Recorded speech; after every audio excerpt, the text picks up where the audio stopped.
Hey guys, welcome back to the channel, Jared at 3Cs. We're going to do more and more CF Moto maintenance content for you guys. We've done really well with the beta maintenance, people love it, and we want to expand into more of the CF Moto stuff. So we've always done ride videos, but now we're going to do some maintenance stuff. So this is the C-Force 800 Touring. Keep in mind, this is the new Gen 3. If you also have the 1000 Touring, it's the same exact oil change process. So you'll be able to follow along with this video. Everything's going to work out just fine.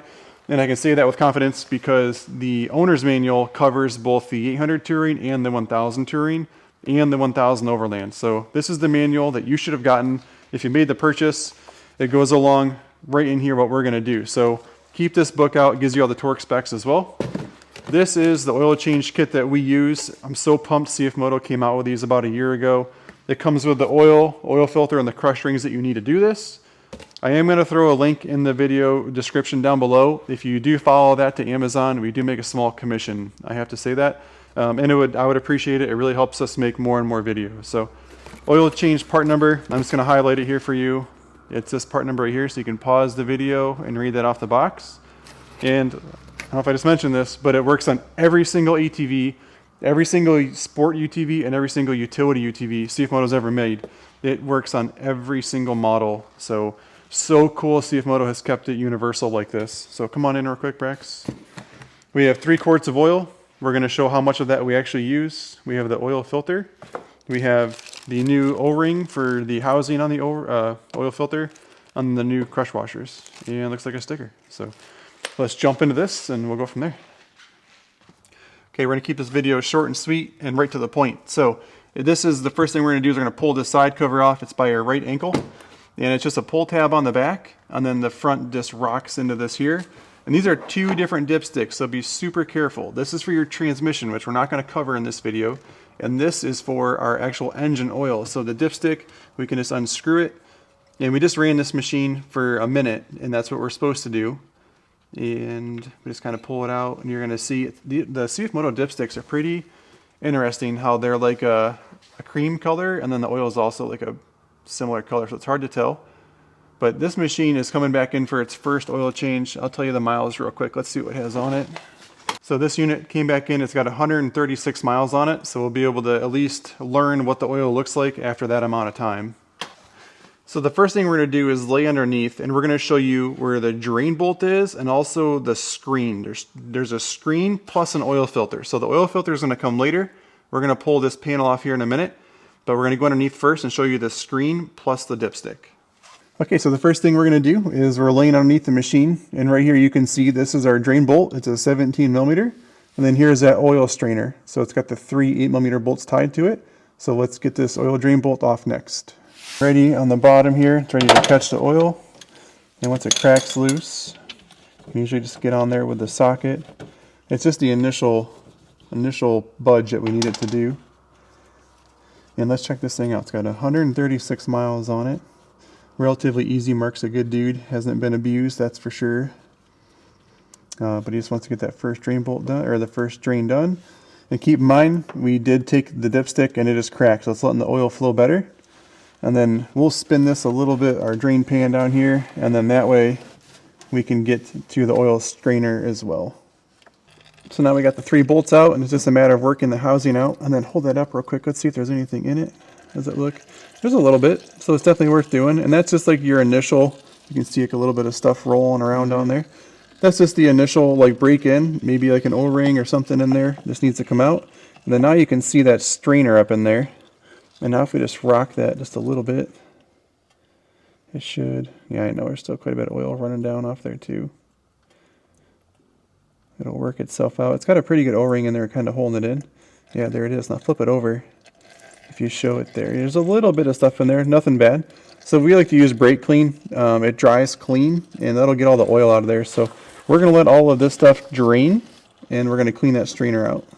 Just so you guys have a better view of what we just took out. This is the drain bolt and there's a magnet in the middle of it. And this is that crush washer that we're going to replace. You can see it's the copper one. So we're going to get a new copper one on there. And this is that screen that we just took out. And it's been fully cleaned up, ready to go back in. And it does go in like this. So the dome, we're going to call it the dome goes down. So it's going to go up and in. And then the cover is going to help push it up in there. So So I just wanted to show you what the strainer cover looked like. You can see these 3 prongs, and what this is doing is when it's all back in the vehicle, this is how it's sitting and it's getting pushed up. So just wanted to give one more little insight on how this looks up inside the machine. I thought this would be a good time to show you guys the actual owner's manual, the oil change process. So if you don't have the manual and you want to do it, here's page 1 of the oil change process. You can always pause the video and read through there. This is going to be page 2 of the oil change process. It's going to kind of push down on it so you guys can see it better. And then this last page is cool because it's going to give you like all the torque settings. So right here, I'm going to push down again. And the next thing that we're going to install now is this drain bolt. So we're going to torque it to 25 Newton meters. And then the oil strainer, keep in mind that it is super low torque. It's only 10 Newton meters or 7 foot-pounds. So you don't want to be in there with a 3/8 ratchet. You want to use like the 1/4-inch drive when you're doing this.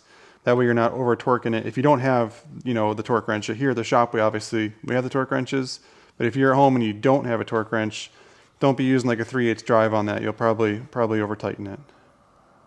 So what we like to do before we put anything back together is just clean all the surfaces. Obviously Mark takes really good care of his machine. The skid plate's not even dirty, but if this was more of a used machine, we'll call it, this could be dirty around the edges of where the housings came apart and the drain plug came out. So just make sure you clean it really well. You want to make sure that it seals and you don't have an oil leak.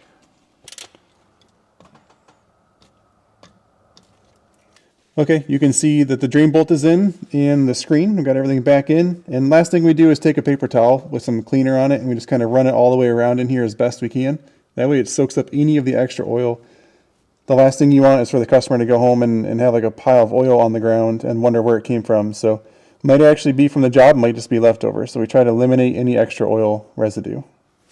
So now that we got the oil drained and the drain bolt back in, we're going to take this inner fender off. And there's 4 bolts on this. We have 1, 2, 3, and 4. So these 4 bolts are going to come out. It's going to let us get to the oil filter that's behind this cover here. And as you're doing this, the fender kind of starts to fall out on you. It's just kind of part of the process. And I'll get that. Here, you got it. Sweet. That comes out, and the whole fender kind of comes out pretty easily. And this is the oil filter housing that we're looking for. It's right here. It's got the 3 bolts on it, and we'll get this out next. Underneath this housing, there's not a great spot that catches oil because you're going to get a little bit of residue coming out of this housing. So we do have the drain pan down here, but it's going to kind of trail down off of this, and we try to eliminate that for the customer. So what we're going to do is we have these absorbent rags that we keep here at the shop. I'm going to try to tuck this up in here. So here you can kind of see some of that oil coming out, and that rag's doing a pretty good job of at least directing it down and out. Yeah, probably still going to get a little bit on the back side of it, but do our best to catch it. Alright, so we got that last bolt coming out, and this one is pretty clean. Usually we try to clean around that housing before we do this, but Mark doesn't have much mud on this thing, so let's see how's that look on the back side of that cover. Pretty clean. As usual, the oil filter compartments are usually super clean. And this just give you guys a good look at how that filter looks right now. Just like the position of it and which way it's pointing. So you can kind of see how that's in there. Go ahead and pull that thing out of there. We'll have a look at it here.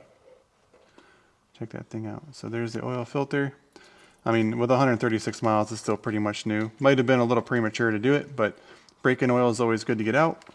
There's a little look inside the housing there, and it's going to keep... Actually, we got quite a bit of oil out of this. So if you guys weren't trying to buy that whole oil change kit and just wanted the filter, there's the part number for the filter right there.